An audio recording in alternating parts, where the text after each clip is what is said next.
Ngayong Disyembre, ipinagdiriwang natin ang International Day of Persons with Disabilities. Ito ay nagsisilbing paalala sa ating lahat na patuloy ang mga hakbang na isinasagawa natin upang maisakatuparan ang mga karapatan at kapakanan ng ating mga kapwa may kapansanan. Kaya ngayon, samahan niyo ako sa isang ice cream shop na hindi lamang kakaibang ice cream experience ang nabibigay, kundi pati na rin mga oportunidad para sa ating mga kapwa PWD. Tara!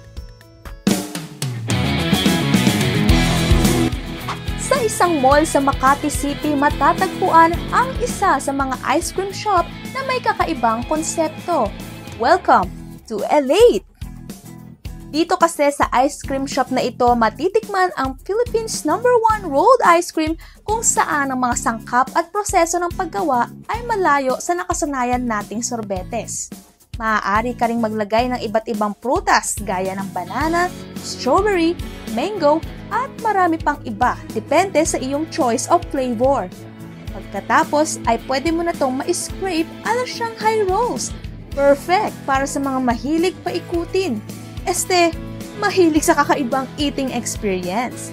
Bukod sa kakaibang ice cream concept na naibibigay ng Elate, kahanga-hanga rin ang advokasya nilang makapagbigay ng oportunidad sa ating mga kapwa PWD.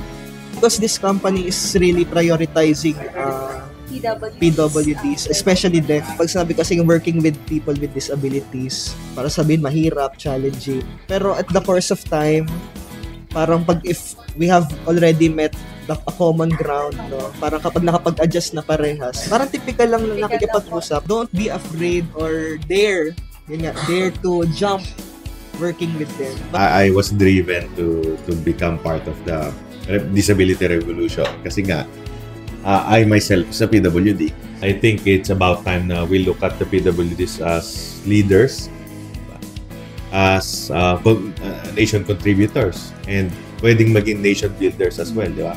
Pwede silang maging political leaders, pwede rin kami maging business owners. Yung wag niyo i-treat sila ng other or lower.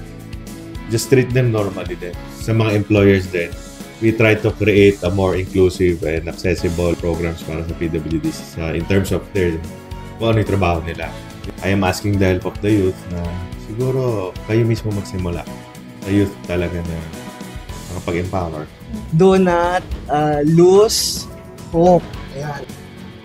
Tunay ngang hindi lamang masarap na panghimagas ang kanilang naibibigay, kundi isa ding napakagandang layunin.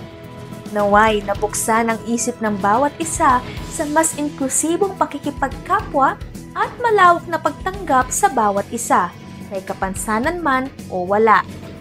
Gawin nating inspirasyon ang kwento ng ating mga kapatid na persons with disabilities at gawin nating advokasya ang pagsuporta sa kanila patungo sa mas maunlad at inklusibong lipunan. Jana Ricaila Dimla, nag-uulat.